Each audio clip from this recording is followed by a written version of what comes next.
Peter? I propose that we get this meeting rolling. And you gotta hold it right up to your mouth. How's that? Is that working? Okay. I would propose that we open our meeting. Thank you for attending this session. I want to say month, but we skipped a month and that was kind of weird. Okay, so since we meet every 6 weeks. 6 weeks.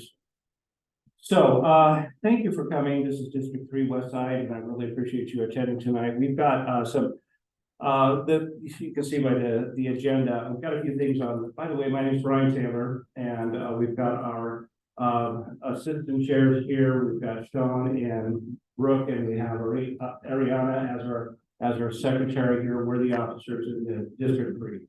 I just wanted to, and we got a new member. Yes, Haley Glenn, if you want to stand Hey. up, Nice to meet you.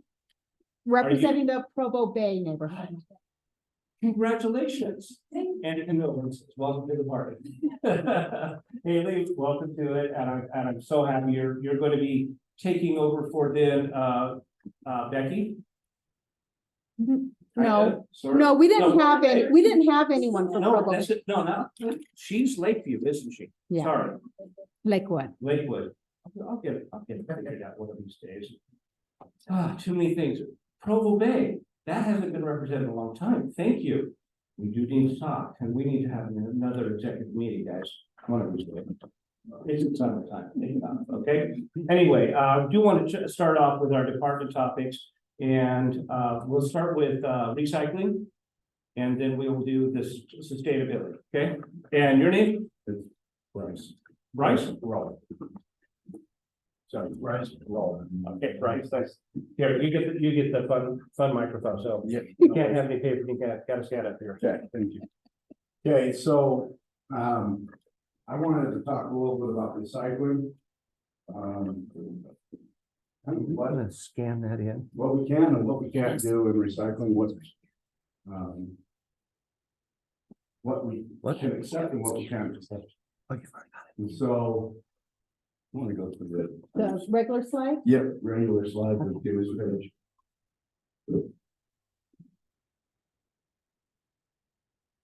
Is that the one you want or the details? The actual, the list, just like. Oh, okay. Sorry, I thought it was. Okay. Okay, there you go. Okay, so. Just really briefly, what we can accept and what we can't accept. So we were participating in what's called the top 6 or super 6. Sometimes they call it top 10 in the bin. It's essentially a way of breaking down really simply what is acceptable and what isn't acceptable in recycling bins. So plastics is where people have the biggest questions. Plastics 1 and 2s. So 1 is your milk and your water bottles, your standard clear water bottles, your standard milk jugs. 2 is your detergent bottles, your softener bottles, your shampoo bottles, your conditioner bottles.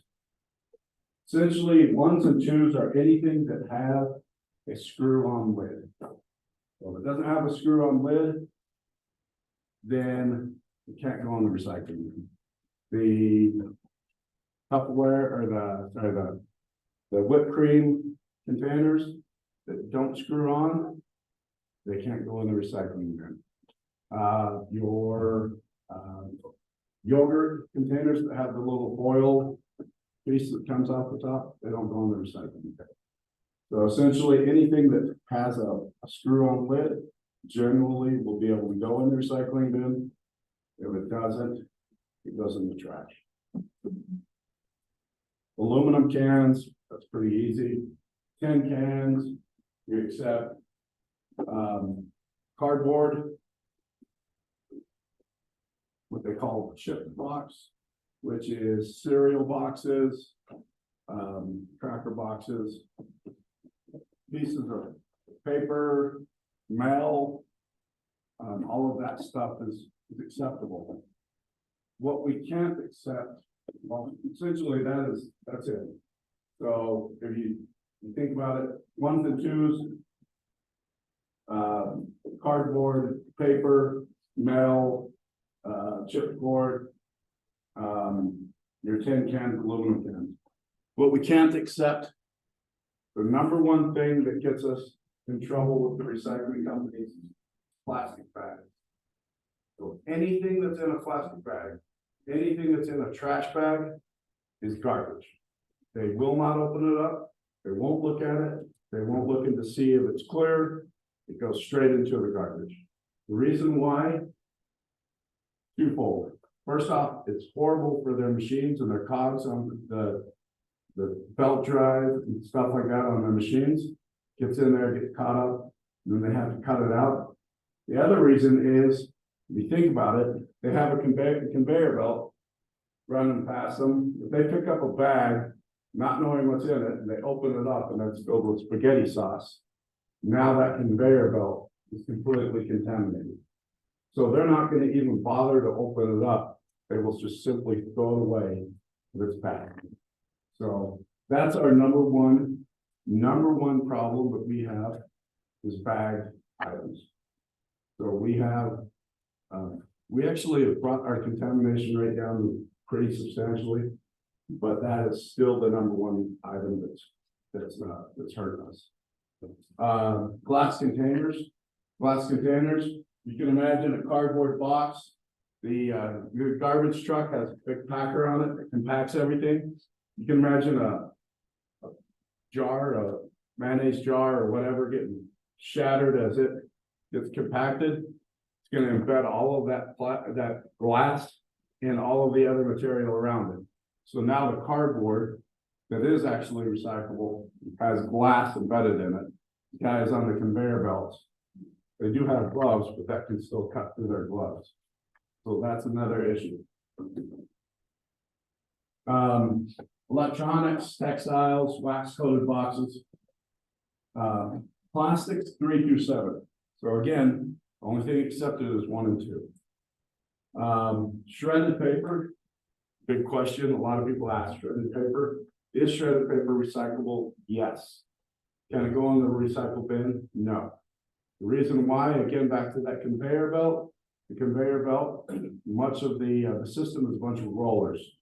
If you imagine that fine confetti going down a belt of rollers, it's just going to fall through, it's going to get into the machines, it's going to get, it causes a lot of problems, a lot of headache with the recycling companies. You can take it directly to the transfer station. They have a shredded paper drop off there. We can accept it in our bins. Other issues, tissue paper, paper plates, plastic cups, carbon paper, diapers. You get diapers. People think that they're recyclable. Styrofoam, wet material, paper and milk and juice boxes, anything that has that wax coating on it. Kids' toys, baby pools, scrap metal. We can't take anything, the recycling center is designed to pick up like tin cans, aluminum cans. They're not designed to take engine blocks. They're not designed to take car parts, big pieces of metal pipe and stuff. Their system is not designed for that. They have a little jet of air that the computer, as the material runs through off over the conveyor belt, they'll shoot jets of air to push the items where they need to go. Big pieces of metal don't really move with the air that they push through. So limit it to the smaller items. When we do our spring and fall cleanup, we have scrap metal bins. You're welcome to deposit it there. Western Metals is in southeast Provo. You're always welcome to take the material down there. You might actually even make some money. Can you tell them where to put where they can recycle glass? Sorry, yeah, glass. Thank you. Glass, we do have a glass bin that sits in the Smith's parking lot at Third North and First West, I'm sorry. So there's a glass recycling bin that sits there, and you can put your glass in it. We run that up to Salt Lake every time it gets filled to a recycling company up there that recycles it.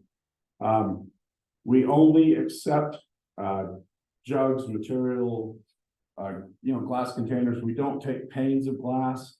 We don't take windows and window frames and stuff like that.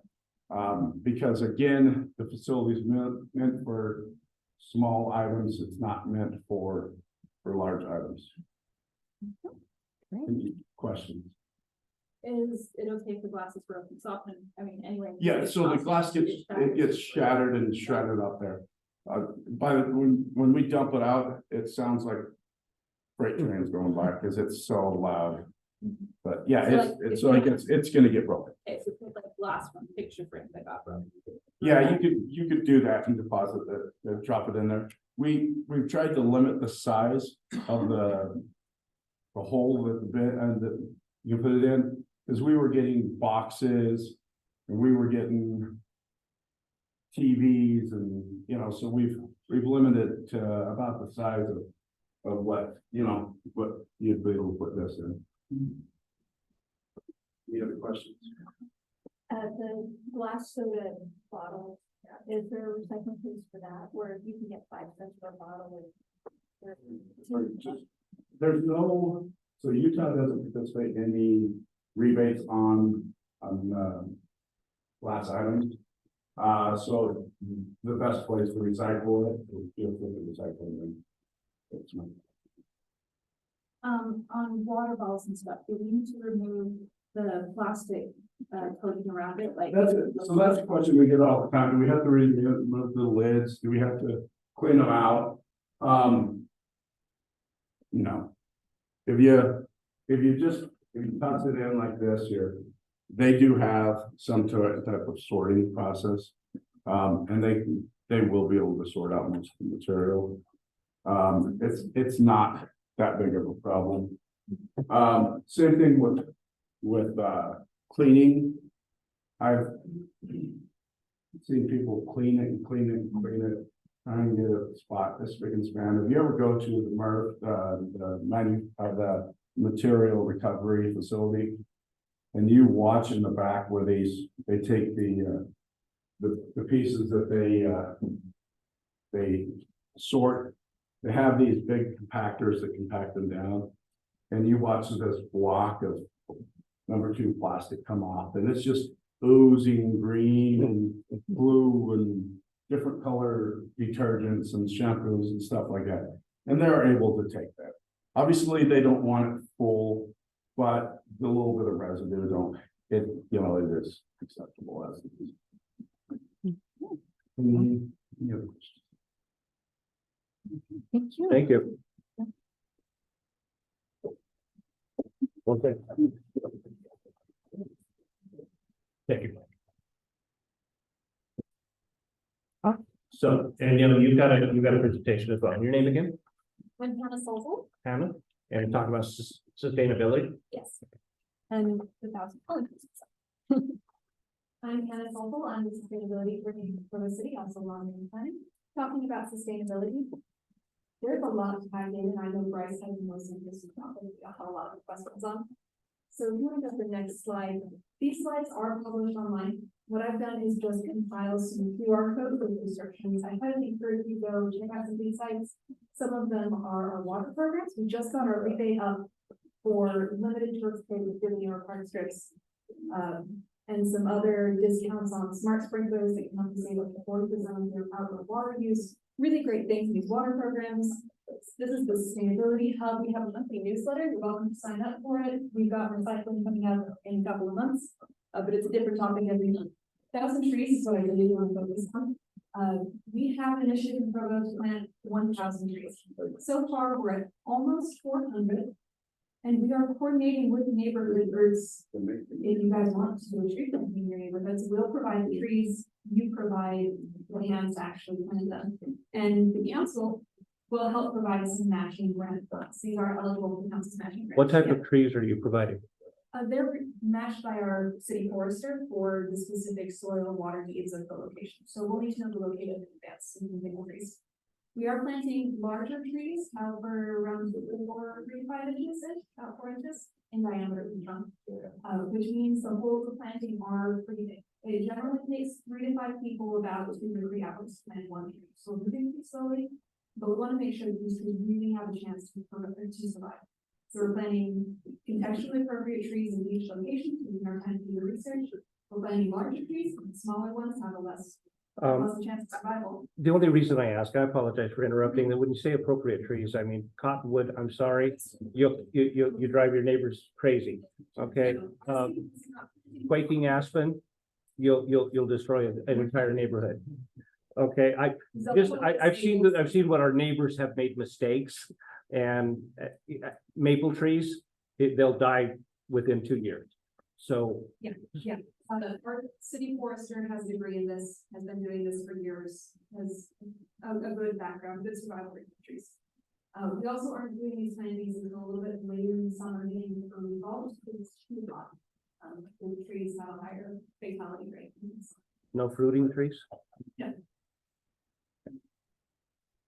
So if you are interested in getting some more trees in the neighborhood, talk amongst yourself in the district, find a few locations, and it can be a couple of different locations. We've had groups split up around the neighborhood before. You pick the locations, we'll drop off the trees and coordinate with you, have a meetup time. Yeah. What type of location do you mean?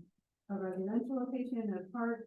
We've done a couple of parks, but we would need to coordinate the parks department to make sure they agree they want those trees there. Most that we've done in smaller coordinated groups have been in parks. Sorry, I'm passionate about this. Okay, That's do you take donations? Yes. I've been very successful with the Sequoias gigantes right now, and I'm really proud of it, and I want to make sure We take financial donations. We don't take. You tree don't donations. take tree donations? No. Okay, We would have to coordinate with our city forester.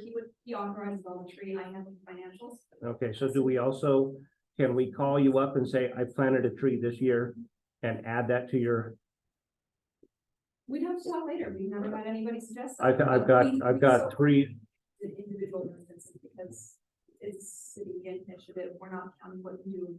I have 3 trees I need to replace, and if I plant all 3 this fall, would you count that as part of your addition? I'd have to talk to the other people. I'm not the only person to make that decision. Thank you. But talk amongst yourselves, figure out some places where you feel like you can use more trees in your neighborhoods. Talk to me, talk to Rachel. I'll do the list. Yeah. So it sounds like the neighborhoods or the group can buy the trees. Is that No, correct? you buy the trees. Oh, okay. We've gotten some great grants from the Ivory Homes Foundation and the Nature Conservancy. So it'd be more like getting hours for our matching financial. You help not us provide the labor. Yeah, we'll drop off the trees. We'll pick out the right tree. We'll even drop it off. I'll bring that back to everybody. And the council is providing matching funds with the labor from your districts. Yeah. So the new homes, like kind of collection, don't think it's something that church I know that the city forester does go from the trees in those neighborhoods. I know that about. I think we have to pay. You do pay for your trees. I think it depends on the neighborhood. Ours were free. They were included in, I think like the development pay would impact. fees. part of the building. Yeah, they have to pay so much money for trees. If you're interested, our city forester falls under our energy department. And you're welcome to talk to them, Chaz. As city forester. You can also call 311. Is there like a minimum size that you want, or is it like 2 people enough? You know, it's like It depends on how many trees we do. If you feel like you want 10 trees. yeah, obviously you need the room for the, like, there's no minimum. Like, it'll come We to don't top. bring enough people to plant the trees. So it's a caveat that in my experience with these plantings, it's taken about 2 or 3 people, or 2 to 5 people, about 2 or 3 hours per tree. So it takes a long time. We're not gonna get a lot in one planting, but the trees that we get will survive. I was going to provide some feedback. I appreciate Brian's comments, the question about what trees were being planted. We love Chad. He's amazing. He's done so much for our city with trees.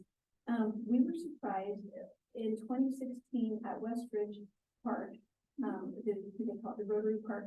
There were 5 or 6 trees that fell over. They were the evergreens, and we saw how small the root balls are and how dangerous they are. And then within the neighborhood, more trees had fallen over, large evergreen trees. So when we were renovating the park, we were surprised that they replaced those trees with more evergreen, knowing that the root balls are so. A lot of how the root ball develops has to do with planting, and that's part of our planting takes so long, because we're digging a wider hole. You're supposed to dig a hole that's about the same diameter as the branches up top when you first plant the tree. Okay. And even though you're just going to bury all of that again, it loosens up the soil around there. So it could have been that those trees were planted incorrect. It has been doing a lot of training, we've restructured how the teams are spread out the city. I think the teams then residents in the office. So is Chaz going to be a part of the project? Will you be there? He might not be there in person, depending on his schedule. I usually am the one on the site showing people how to do it. But he picks the trees, he okays the location, we'll make sure we're talking around, swapping photos, doing site visits beforehand. So he'll be part of the behind. He's 90% of the behind. What about the water? Who's responsible for water? The property owner. Okay, doesn't that kind of go against what we're trying to do? Zero-scaping? Yes. Trees in park strips have huge benefits. So if you are xeriscaping your yard, make sure you're still getting enough water for your trees. And trees can help reduce water loss for the rest of the environment and ecosystem around them because of the shade they provide. They reduce tobacco transport of loss, basically. They make it less hot for the other plants and keep them, so they don't lose enough water. So we actually have these water programs specifically targeted for how do we use water wisely, make sure we're not wasting it outdoors, while also making sure we're helping our urban trees and our tree canopy thrive, because that's also very important. How do we balance those? So we spent several months putting together programs. More are being rolled out. You'll see new programs coming out here all the time, including a landscaping class. I think we'll talk a lot of the questions that you guys bring in. Definitely keep an eye on the site.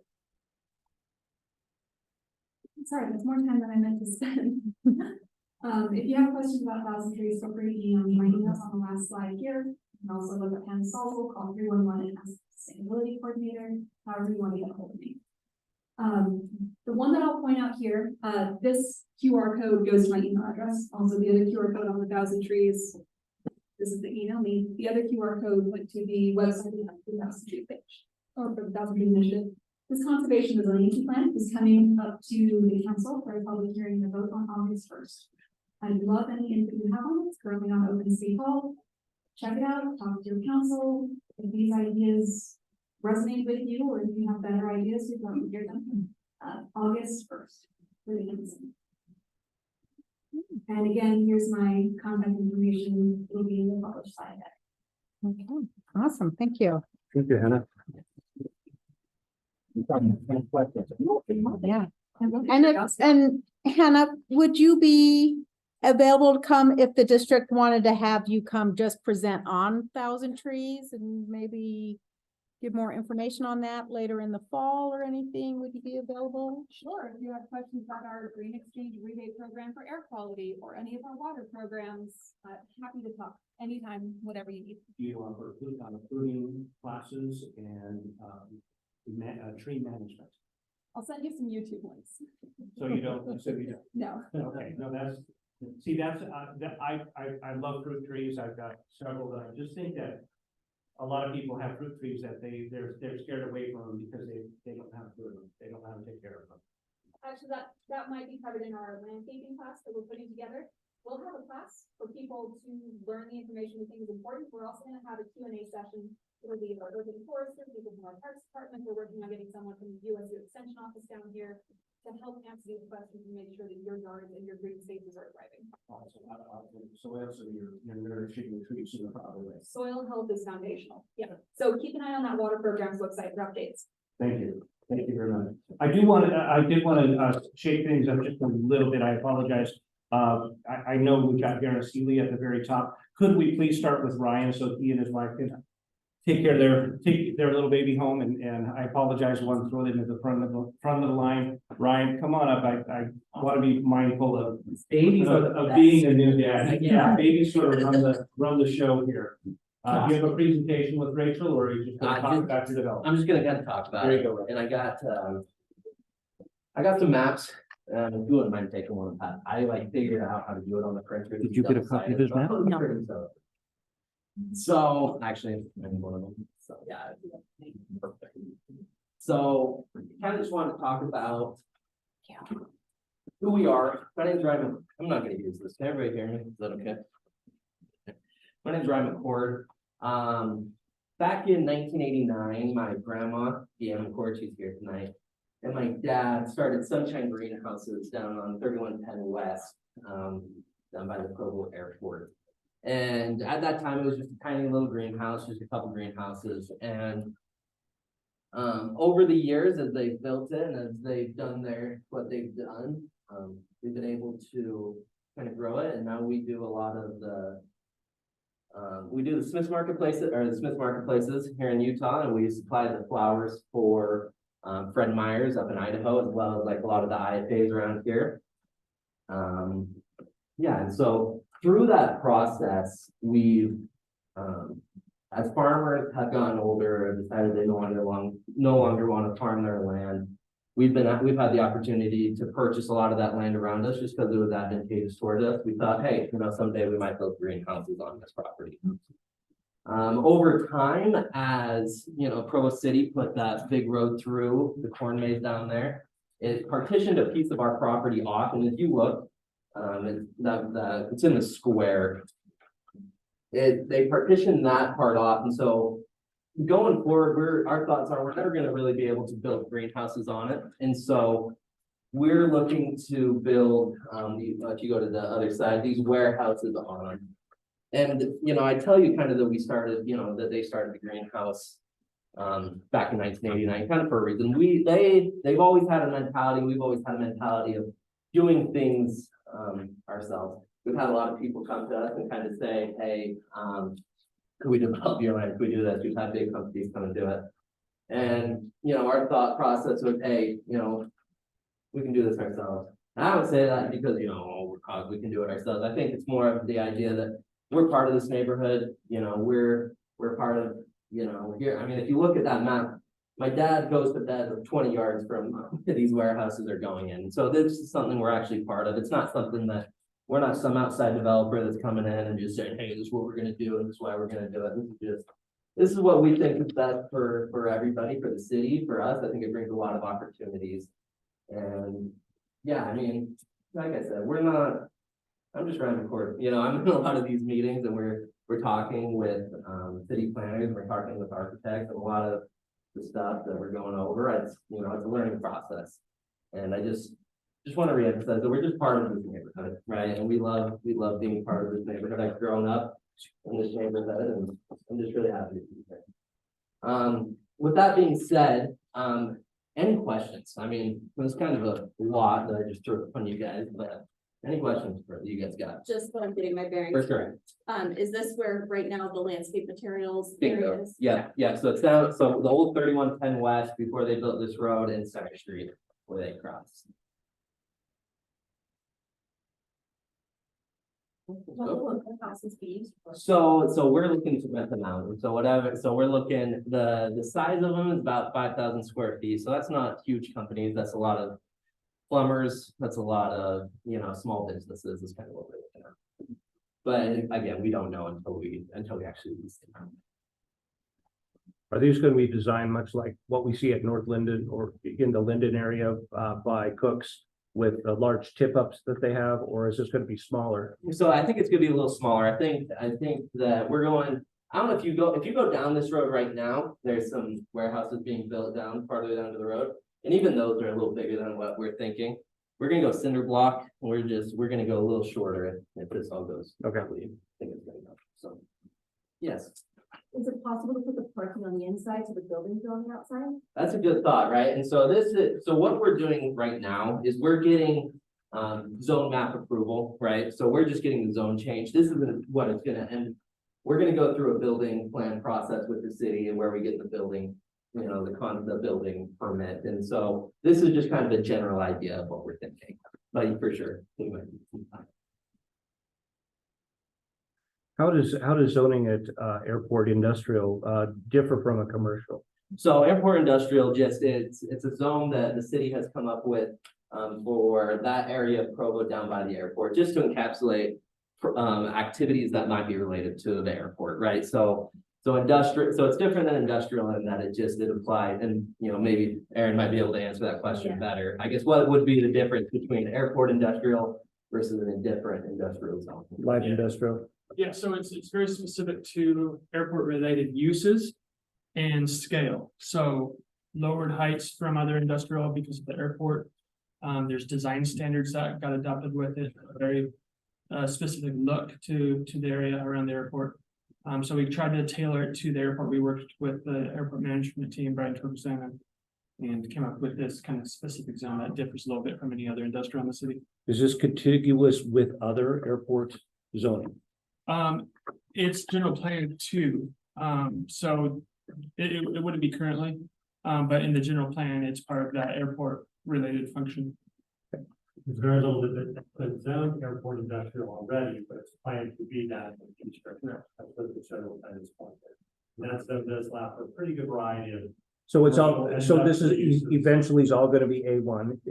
That's what I was curious. If it's contiguous, you know, I don't want spot AI all throughout. Right. Yeah. Exactly. Anything else? Good. Thank you guys so much. Thank you. Thank you, Ryan. So then we'll just go back to Garrett. Are you ready? Okay.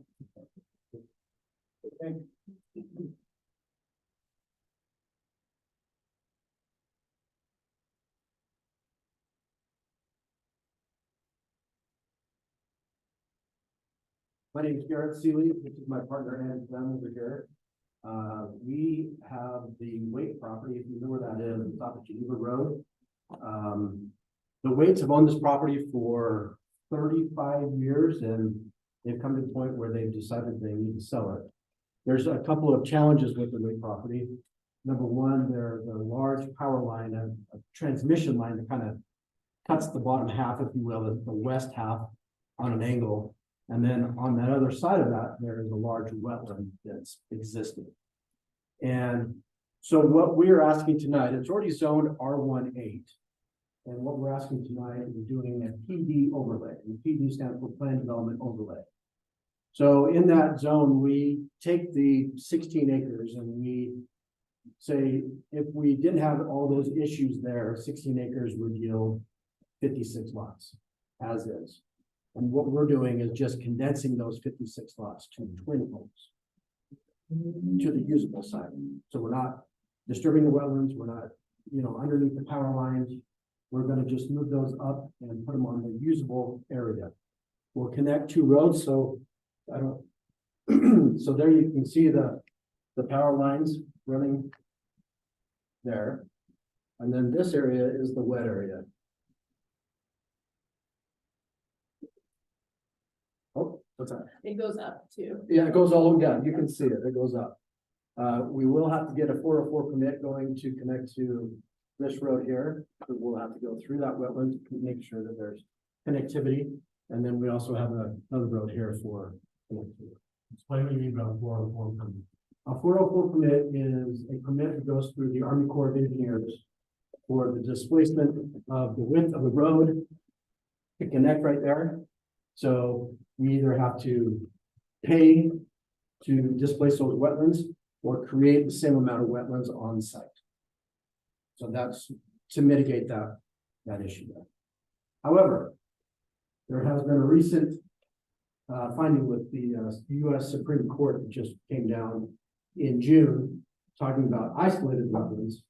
And when we were talking with our wetland consultant, Cagle Environmental, they strongly believe this is an isolated wetland. And the reason being is, once you get to this point, it's piped, it goes to another one, it's piped, it's not navigable.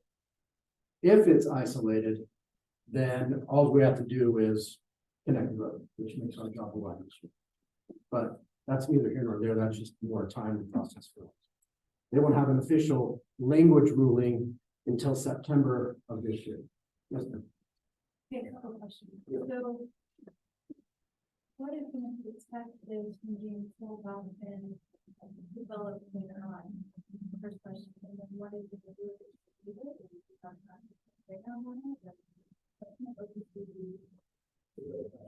So our intention is when we do the clustering, if you will, this whole area is gonna be the PD overlay. Therefore, nothing else can be built because we kind of use that density and put it in one area. So that would prohibit it from the city. And then number two, we want to leave the wetland the way it is. We don't want to disturb it because once you disturb or take away the water that's there and try to reuse that resource, first off, you got to deal with soil issues, which we believe there's probably a lot of peat moss, a lot of other issues that we don't want to really disturb because once you start digging through that, not only will affect this, but you will affect all the neighbors around it as well. Oh, no, do you have the next slide? Sorry. Oh, one more. Next one. One more. There, you can kind of see how that lays out. So this is the wetland open area. And the power line kind of cuts through here. And so we'll have an open area here that will have picnic, walking trails. Say that again. That's easement wetland. That will be part of our mitigation site if we have to go that route. For that road to go through. So this open space will be for, amenities for those residents there. So you could put a walking trail around the wetlands? We'll definitely have a walking, on the sidewalks. I don't know if we want to go into the wetlands again, because once you just start disturbing those, it becomes a little bit more problematic. Yes, sir.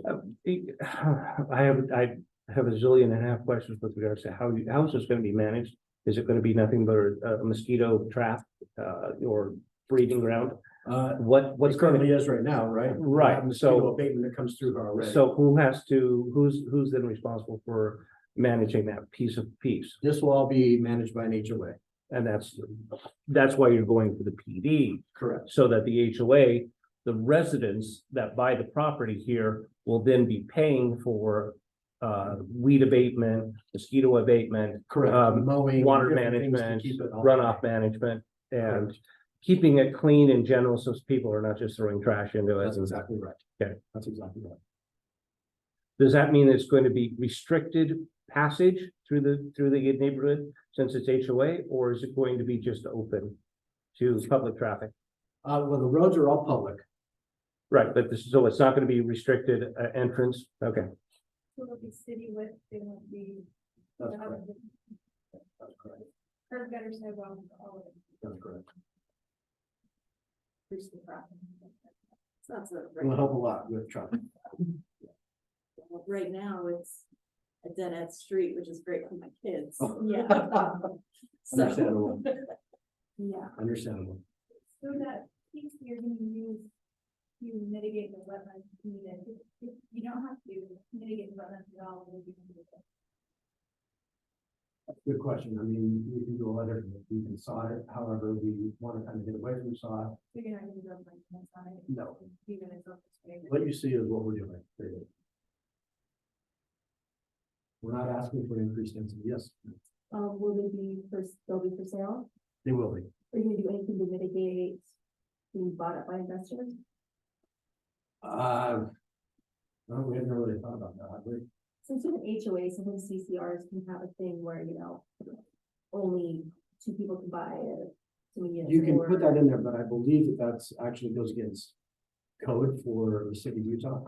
As far as corporate purchases, yeah, That's one thing that can be done, that is when you want to develop those having CCRs that when it changes ownership, it has to be owner occupied for at least a year and for a period. And use the rental companies for one. so could you include that in your COCs to make sure that that it is purchased not by a corporation to rent, but for That's something that we would definitely look at. Thank you for bringing that up. That's so. Question, I know this is on change right now, so like that might change, but do you know about how high you're making the twin homes, or like anything like There would that? just be a regular two-story building. Do we have renderings? I believe we. I don't know. Yeah, No. questions? Do we have renderings? Sorry. It would be restricted to 35 feet. Yeah. Thank you. Sorry, yes. So when we said the concern about the increase of the traffic for the area, because we've seen it on adjacent streets that like lead to Geneva Road is like people have been speeding like crazy through it. Is there, like, are you going to add speed bumps or speed humps in there to prevent people from? You know, it's something that we'll have to deal with planning and public works. I highly doubt that. The reason being, there's not a straight thoroughfare, especially with the T coming this way and then around. Yeah. So I don't think that you're gonna get that straight shot. Yes, but we still have like, Are you talking about to the north here?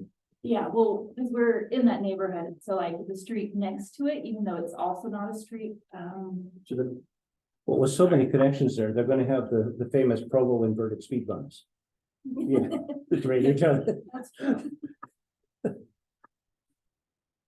Yeah, I'm just concerned about the increase in traffic and, the speeding and the danger to the kids in the area. 'cause And that- there are that's lots. unfair. The nice thing is, I mean, I understand that completely.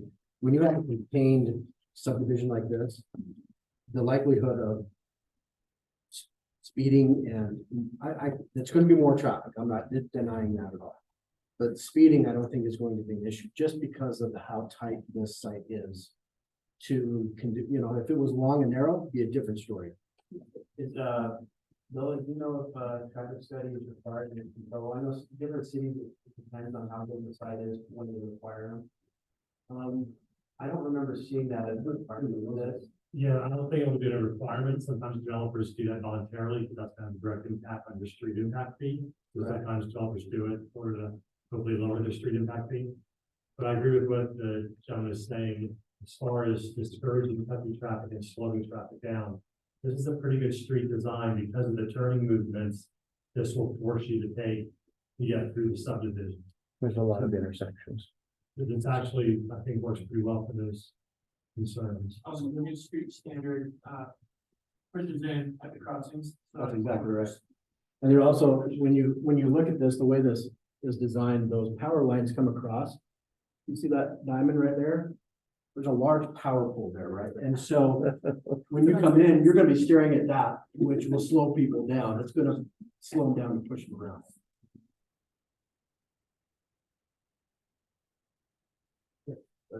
One issue in Provo is, parking, that there's just not enough residents themselves, and then you've got visitors, and the roads are being built more narrowly. Is that a standard size width for the road? No way, parking is not an issue in Provo. So yes, this is a standard, row or right away for the city, and we built to the city standards. All of these will have a 20-foot driveway to them, so you'll have parking on a driveway and a two-car garage. Okay, so you'll have on-street parking. If there's additional parking that's needed, I mean, there are some areas that we can fill in for additional parking. I don't think that's an issue. That's something that we'll have to work out with planning. So you have 4 per unit, that seems good. That's quite a bit. And what are units, how many square feet? I believe maybe the smallest was like 1495 or something like that, and they went to 1700. So they're good size units. They would have a 3-bedroom. They're 3-bedroom, and the larger one you can convert to a 4-bedroom. It's a flex space in the top. They're 2-story. Yep. All living is upstairs. Most of them are 3-bedroom, 2.5 bath. But the garage is in the front. Garages in the front. Right.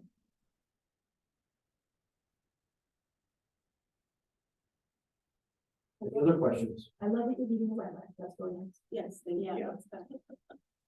Well, thanks for having us. Thanks for listening. And again, if you have any questions, I think Aaron has our email and we're happy to answer them. Thank you, Garrett. Talk to Aaron and Bill about the CCNRs. Will do. Thank you for bringing it up. Absolutely, Appreciate yeah. that. Thank you, Garrett. Ready? Judy, are you ready?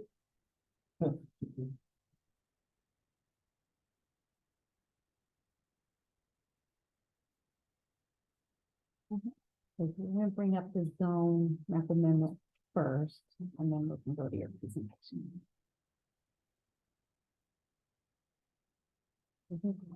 Oh, sorry.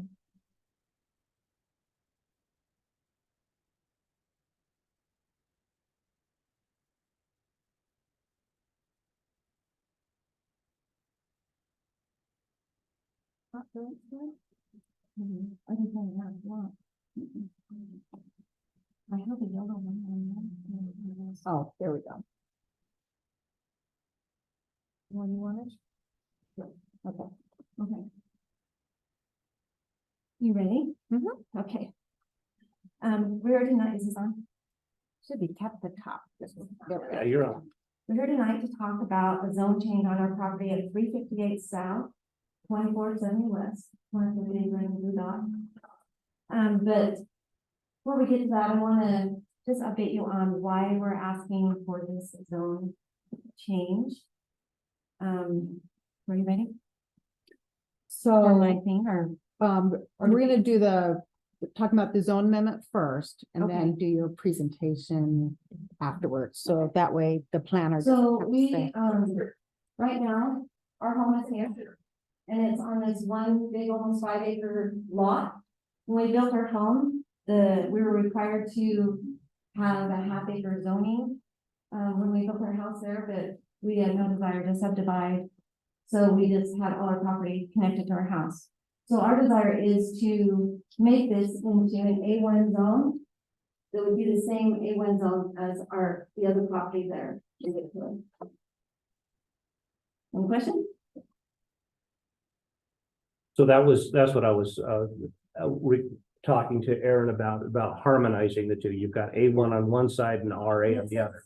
You want A1 for both of them. Like this to be A1, and Mhm. this already is A1 here. Right, so you just want A1 for both of them. Yes. You want both of them, right? Yes. Yes, What is a one, like what would that? agriculture, A1 is the acreage, you have to have at least 1 acre, A is for agriculture, so. It allows, animal rights is the big thing with A1 or A10 or A whatever, you have those animal rights to have. This is a working farm, it's been there. Like, there's been, me and my dad on there for the last time.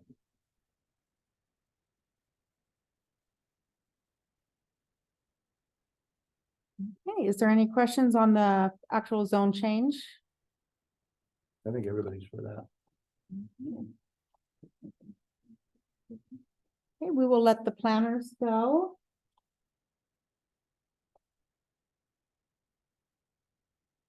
We were here in April, I guess, over the phone, talking about, the zone amendment we wanted to make for a project of building a barn on our farm. So we just wanted to update you on where we were with that, just for information, since we have 15 minutes. Yeah. Okay, so we, want to start by looking at the west side neighborhood plan. The west side is one of the last areas that have open space agriculture in Provo. In the west side plan, first thing on policy 1 is to preserve agriculture, whether that's by identifying obstacles, including non-traditional and farming or traditional farming, storing tools for agricultural preservation. In the second policy, in policy 2, it states encourage agritourism as a means to provide agriculturally themed open space. Okay, this is a map of the Provo City's general plan. So this is their big map. This is their plan for the future. And anything that is in light green is agriculture. And anything that has these little lines through it is wetlands, that really can't do anything. So if you look at this, the Provo City's general plan map, the only place that has light green agricultural land is up there, not there. Oh, no. That's in wetlands, there. Okay. And that's the property we're talking about. That's our farm and Hinkley's farm. So I know there's other agricultural spots, but Provo City's general plan map doesn't have any doesn't seem to have any plan to say agriculture. But the west end have this big plan that they want to preserve agriculture. You might notice too on the bottom part of that map that is still in green. That is on the lake side of the new road that goes to the airport. So it's actually out. In the lake. Say it's the middle of the lake. Yeah. All right. Our home is currently zone RA. So this is talking about the zone change that we're asking for. And it's on almost 5 acres, and we're requesting a zone change to allow us to have those animal rights that they want. Okay. We have in the works a request for a zone change on our adjacent property at 310 South. So there. We are, in the future, we'll probably meet here again here in a bit. But we want to separate this home here and have it be an RA half-acre lot to match this house here. So that we have an option to sell it to our son. And that will help us to fund some money for our project that we want to do here on our A1 property. Does that make sense? So we can talk about that more, when that comes up, but just letting you know that that's coming. Okay. These 2 zone changes will help us with a beautiful project that will preserve our farm. We are working with Provo City to get this project approved.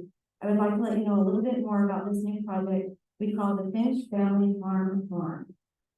Okay. Our mission is to provide an event barn where families and others can gather together to celebrate special events in a farm ranch atmosphere with options to have hands-on animal experiences.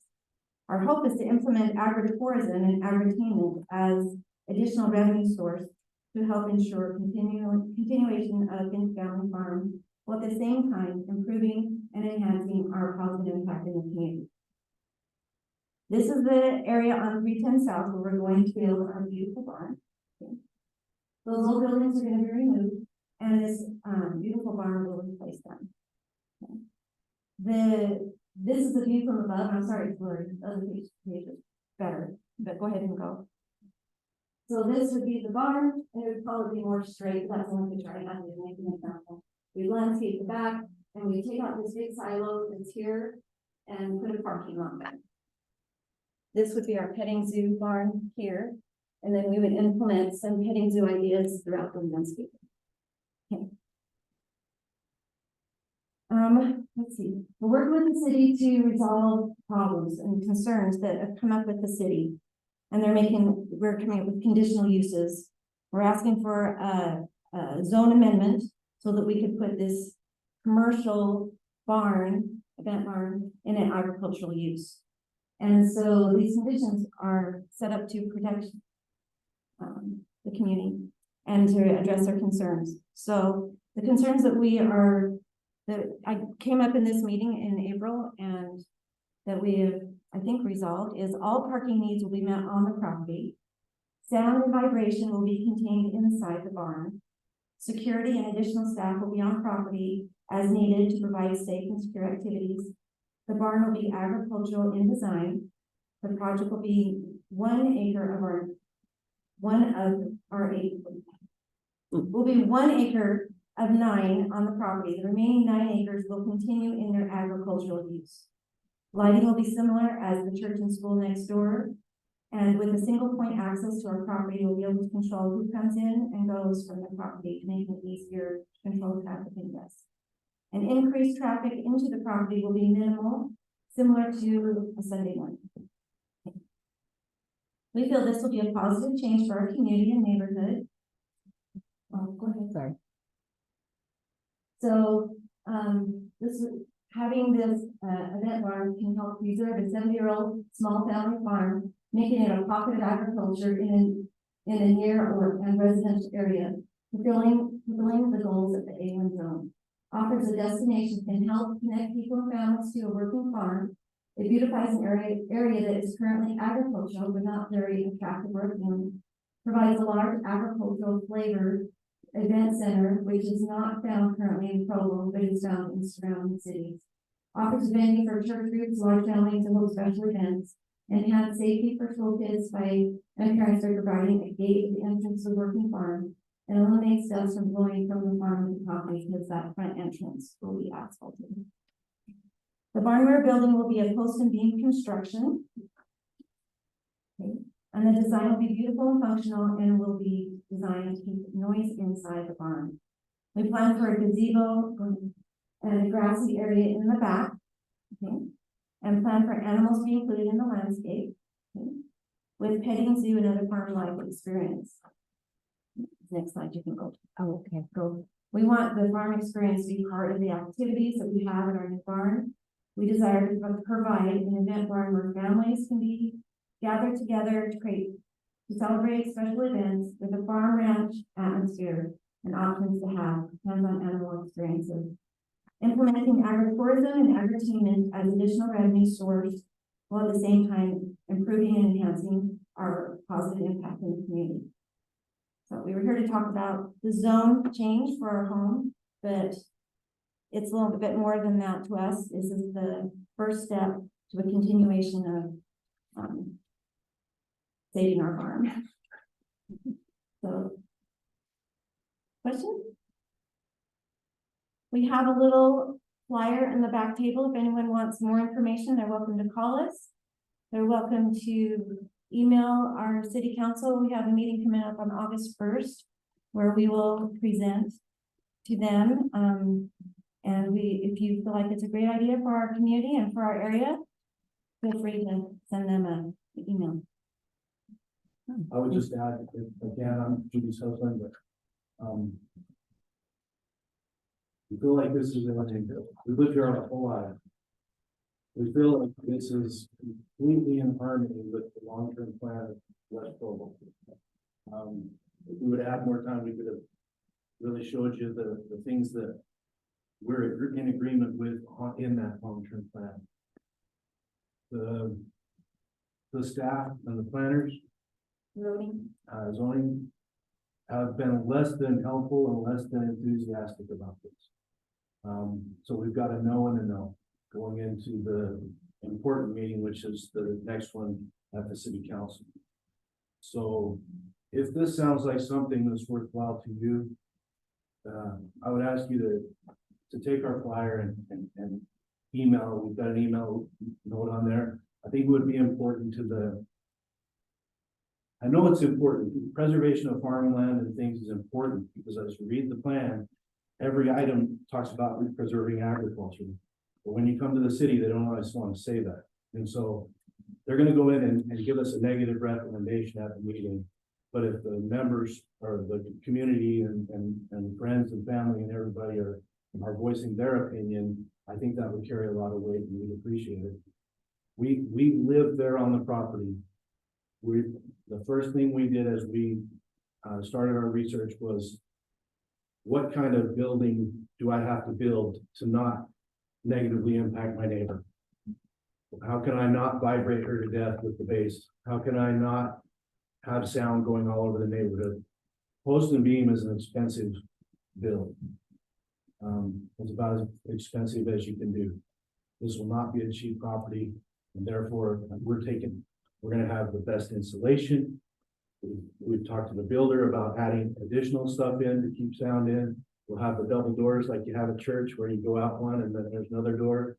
So that if we have a live band in there or whatever, you would open the door and go into the lobby and then walk out and have that door shut. So we're trying to do all we can. The city will throw traffic and congestion and stuff. Our parties are going to be about 50 to 60 cars in the evening on Fridays and Saturdays. Our parking is going to be contained on the place. Security is going to be there for any events that involve.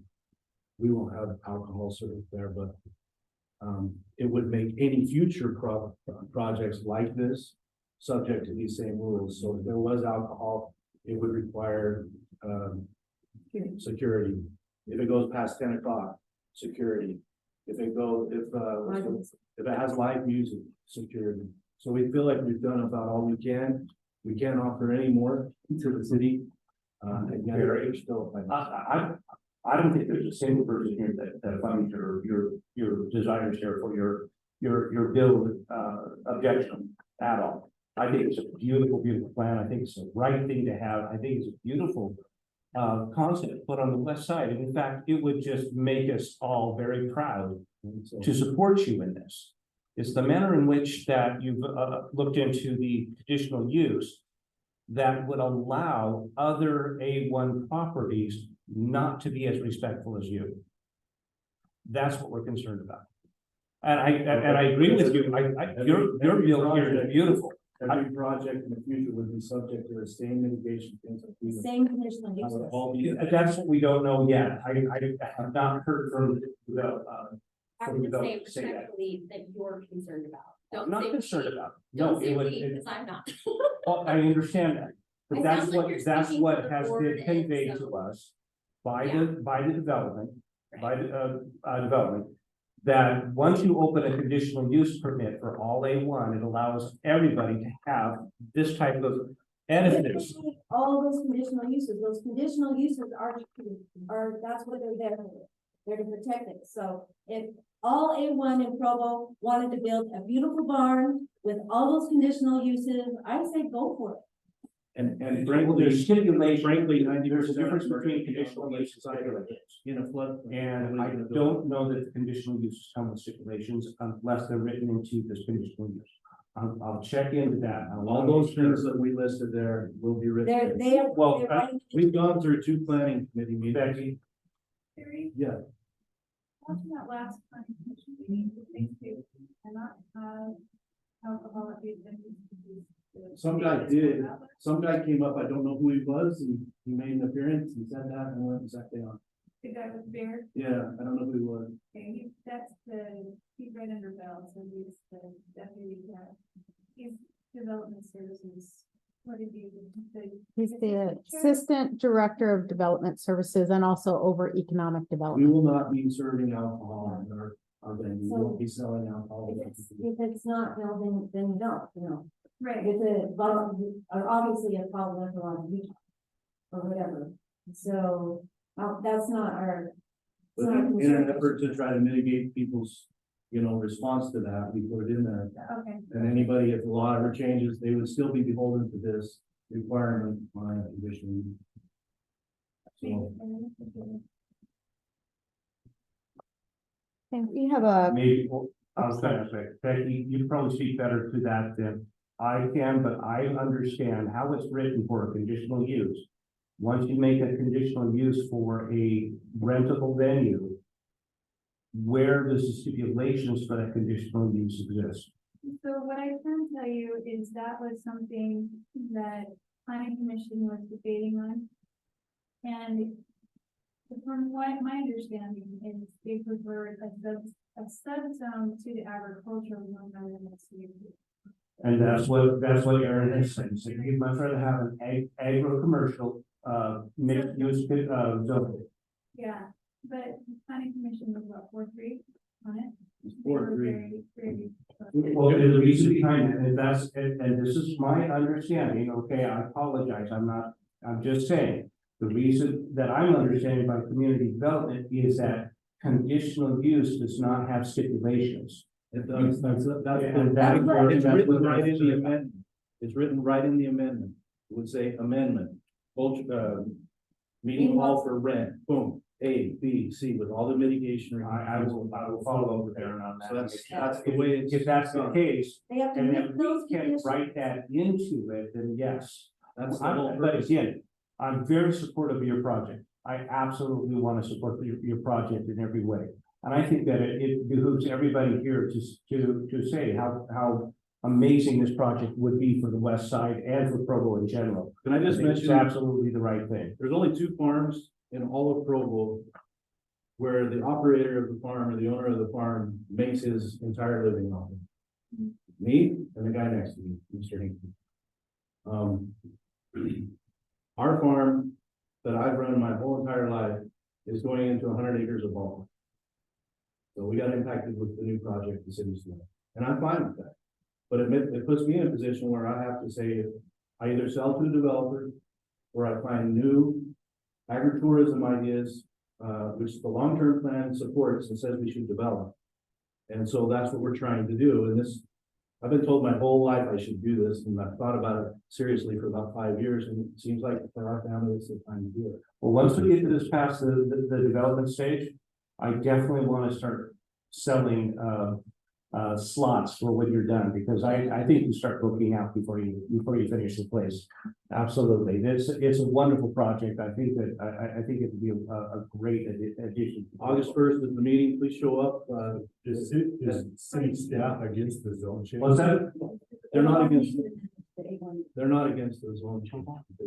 Got a question It online? actually makes building the barn easier.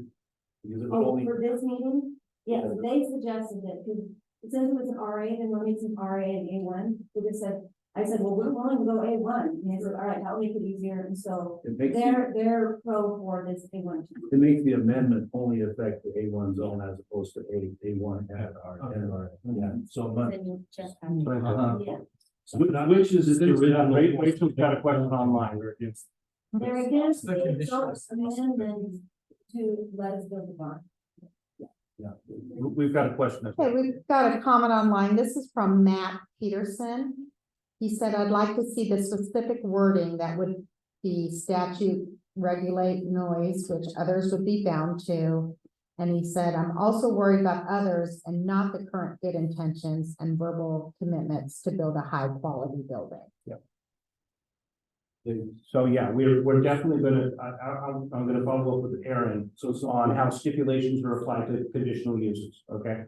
So one of the conditions that applies to that is that it says, one of the mitigation things is that the building has to have a style of agriculture, but it eliminates using a tin building. A metal building. A metal building, so it can't be some Quonset hut or some cheap building, even like there's a new red barn down in our neighborhood that's beautiful, but it wouldn't hold sound very well. Does that make sense? Oh, yeah. That's where our project started in our minds, is having that, but we knew it would be too loud, and so, you know. And then, of course, they're gonna follow the sound ordinance laws of Provo City. Everyone has to follow those ordinances, and that's what the mitigation sentence in that thing refers to that ordinance. It says it would comply. Thank you so much for your time, and I think it's an exciting opportunity for Provo to have a venue like this. We had an additional talk about the middle school, but I guess Provo City will, We do have some information that we can share. Let me see. Sorry. Figure out where my mouse is. There we go. So there was some talk of safe routes for Shoreline Middle School, kind of where we're at right now. And so we reached out to,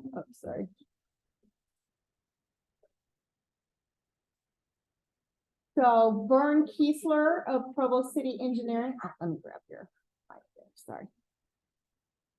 So let me share my screen.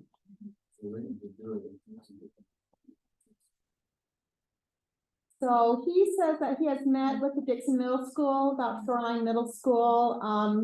Gave them the attached map, which I'll show you where sidewalks exist, where sidewalks do not exist, proposed asphalt walking paths. And they're going to be reviewing it, and then they have to have the comments on June 1st, 2024. So it's in June is when I think we're gonna get most of our information. And from Derek Anderson of Provo School District, he says they're just starting the conversation on this. And so he has some attachments on these, but the main information is going to be available after June 1st, 2024. So here's that map from Public Works showing the sidewalks near the school. Let me bring this down. Okay, so there's Shoreline Middle School, and I think the green areas, let me make sure. Yeah, yours. Yeah. That's where you are. Yeah.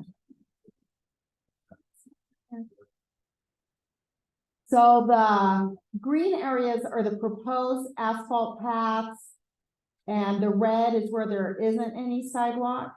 I'm sorry, the image they gave me was so huge. So, okay, so here's Shoreline Middle School. And so you can see the green, that's that proposed asphalt. And the red is where there isn't any sidewalk.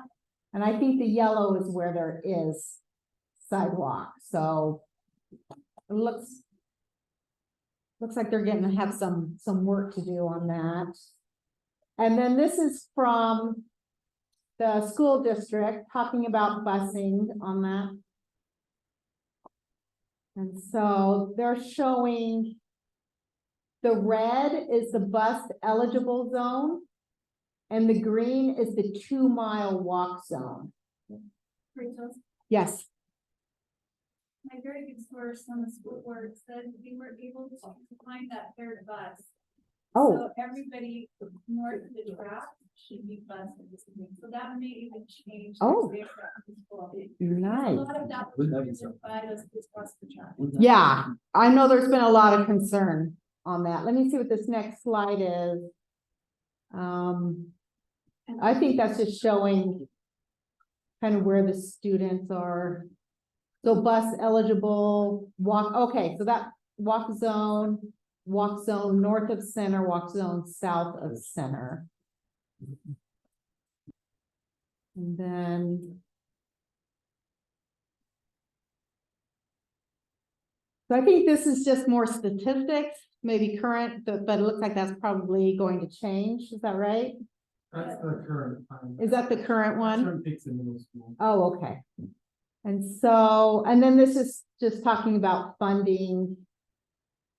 So I think I would wait for an update. Right. Until after they come back to school and get everything ready, because according to my source, there were 2 buses going from the west up to Dixon. Mm-hmm. And we need 3 buses going from the north to the south. And that was the problem, is they weren't able to fund that third bus. And then when we looked at the finances, they found a bus that only did an elementary school route. That they're able, most likely able to use that new bus. So that'll probably change the whole thing. Oh, okay. And I'm wondering if this is because their recommendation is fund the 3 extra buses needed to transport students north of the tracks. I think that's exactly what you're saying. We need to add 1 more bus than we currently run. They currently had Yeah. 2, And accommodate this. Yeah. and now they need to, they found the third bus probably like 2 weeks ago. Oh, okay. Because, So, and we'll have this online, we'll also have it in our newsletter pushed out to you. But like what they were saying, they're just barely starting to talk about this. They won't actually have any real information to give out to the public until next year. School doesn't open until 2024, right? Yeah. Right. Fall of Yeah. 2024.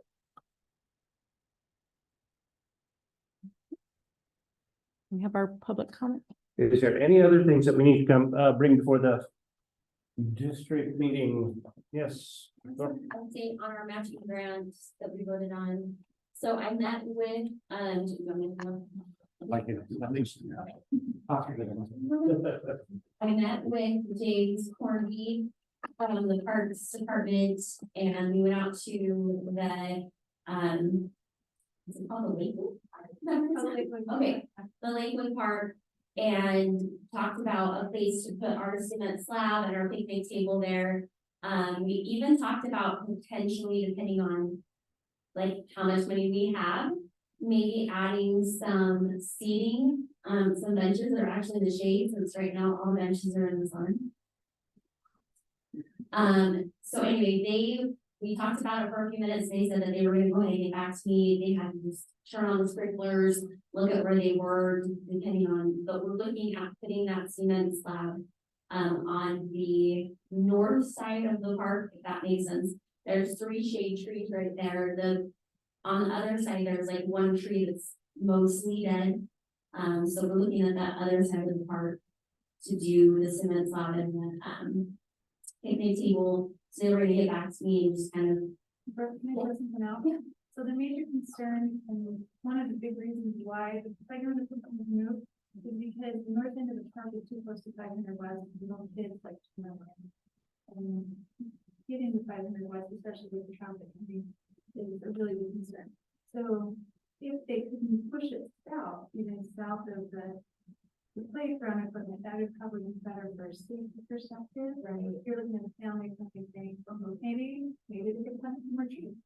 Yeah, I mean, it's not gonna be a shame for 2 years. Right, but I mean, if we're looking at the long-term longevity of this and doing a good project, moving it north may not be the best idea in the retreat, right? Because that's. Could we get volunteers? That will offset of Fifth West, we have a really. It's not Fifth West, for me, I guess, and I have small things I would be worried about, I think, Fifth West. I just thought it Just was being being there, there, and that's why we moved right on that map. There's one tree on the south side, and they were actually talking about taking it down on it, because it's must be dead, so there would be no, we'd be putting another bench in the sun. Unfortunately. I heard of a lady discuss 600 trees. Yeah, I was gonna say, could we get some credit for volunteer hours for the 1,000 tree project to plant some trees? Yeah, I'm sure we would, we need trees on that. What do you south side. think? I mean. Well, it's kill not two gonna birds with one solve the stone? problem of shade right now, because it's gonna take a long time. Oh, yeah, yeah. But I think that's a great idea. The Yeah, problem is with that is Utah Power and Light, and they still exist, that is Utah Power and Light property. Okay, so everything that goes on that site has to be, approved, and there's a big heavy. Yeah. It's high tension whatsoever. Yeah, so they might not approve something like that, they might, I don't know. Especially anything that's gonna grow more than 20 feet tall. Well, Chaz, there's You certain, can probably find a tree. there's certain breeds that are allowable in the city of park, and so, yeah, they have a. We definitely look into it. It sounds like that would be something. Chaz is not, years and years. So could you find out if we could get some volunteer credit hours? Yeah. For planting? I'm sure we approved could, trees? we would just need to, yeah, we would just need to, sound like approve through the city and Utah Power and like before we do that, but I'm sure we could, yeah. Yeah, I mean, in the park, not in the park, they're gonna have to. Yeah, yeah. Thank you, Brooke. I really appreciate that. So that's it for another 6 weeks. Is there anything else that needs to be mentioned? I appreciate the attendance this week. This is really cool. We're getting the word out more. Keep getting the word out. Well, I appreciate it. I appreciate all the work that Rachel has been doing for us and getting it going. So any other questions? Then go ahead. Any updates on the soccer complex? We can find that out and post it on our website, on our Facebook page. Okay? Rachel, can you get something on the favor, because that's going to be done in the favor. Oh, okay. So maybe if we can jump, the northern phase is the first phase, right? So that's probably a lot of people. And if you're visiting the Facebook page, just let me know if there's any more. Somebody reached out to me and said there's some bots on there, and I deleted out the bots off of our Facebook page. So if there's any other, The sunset rerun, what's that? the sunset page? The sunset Facebook page. Yeah, I've been trying to delete off the bots that been finding in there. I blocked them. Good for you. And then the road, what's the road, Judy, what's that? 24/7. The 24/7 should be extended within the next 2 years, is that right? Richard? You're still trying to find funding for it. See if I can find now, go to the parkway, to where the benches. And that's maybe with that. And then there's the other phases of Yeah. that.